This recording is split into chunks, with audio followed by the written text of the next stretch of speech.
আকাশ বাতাস পাড়ি দিতাম কন্যা তোরই জন্য।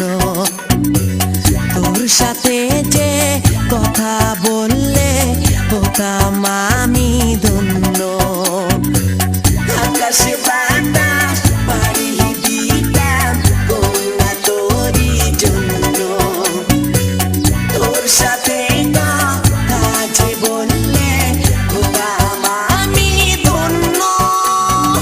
ও কন্যা কান্দো না, মান কইরো না, তোমারে আমি ভালোবাসি তুমি কি জানো না?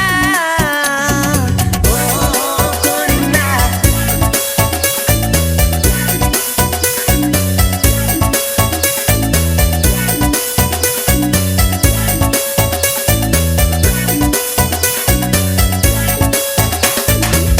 লাল শাড়ি পরায়া গো মহিনা যাইবে শ্বশুর বাড়ি। এই কথাটি পাইবা